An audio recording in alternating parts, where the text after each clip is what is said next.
Welcome back to another severe weather outlook, I guess you could say, and ongoing severe weather look. So, in today's video, we will be looking at today's enhanced risk and a way bigger, actually, of a slight risk, and a couple of the little marginal areas of severe weather possible up into Idaho, Montana, uh, southern Wisconsin, northeastern Illinois, and northwestern Indiana, along with some of the random pop-up cells we've been actually seeing in parts like Michigan, Wyoming, uh, Colorado, Nebraska, and really all around these areas. So we will take a deep dive into that. So around the Michigan area right now, there's actually been quite a few littler cells popping up, um, which have got some severe weather statements on them.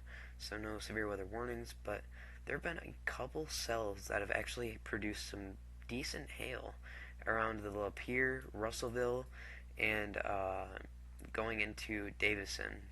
So there are a couple cells that are actually producing hail throughout Michigan without any warning on them besides a couple severe weather statements.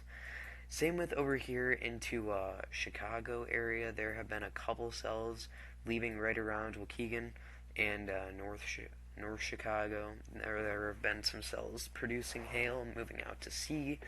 These cells will continue to move over the lake and really not cause much of an issue. Um, but yeah, some of these have been actually producing decent sized hail up to like even dimes. Um, that's really all for the northeastern portion of things. We've had a little bit of convection up there in Maine, not much. Uh, but down here in Texas, we have a 5% tornado risk, 30% chance for significant wind and hail. Um, so we could definitely see some big hail today. We are already seeing quite a few of these cells actually pop up into Texas, um, more towards like the Panhandle. And a lot of these cells, like they were predicting, are producing decent to big sized hail already. A lot of these are moving into like the Lubbock area, Plainview, and Amarillo. So a lot of these storms could definitely cause some issues later on if they aren't already. But the main threat will definitely be the hail and wind. Tomorrow we have a slight risk for a big long line going all the way from North Dakota all the way down to almost the panhandle of Texas again. A couple marginal threats in Texas and throughout the little bit of Dixie Alley area, eastern Texas. Only a little 2% chance for tornadoes, so most of this is probably hail and wind driven.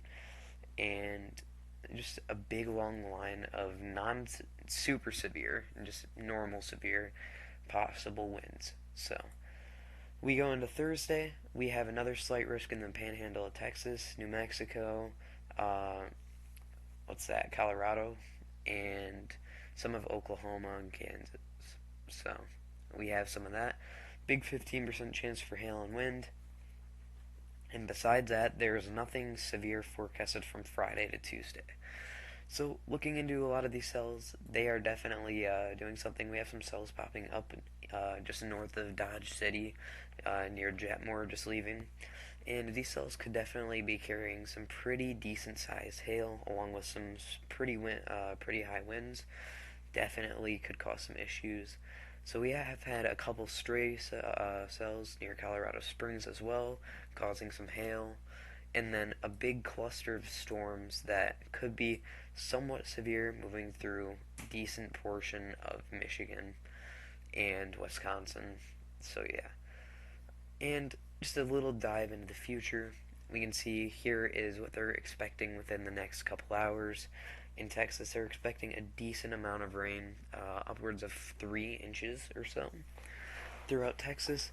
And over the future, some of these cells, as you can see, will definitely work their way through Texas. And then our next couple systems will be mainly rain. But as you can see, we could definitely see some flooding problems throughout the next week here in northern Louisiana, southern Arkansas, and western, Mississippi. So yeah, we could see definitely some big time flooding possible in these areas, but nothing unusual. Here's what the rain is forecasted to be, so definitely could see some stuff. But yeah, that's about it on the weather side of things. Thank you guys for watching. Make sure to subscribe if you feel like it, and peace out.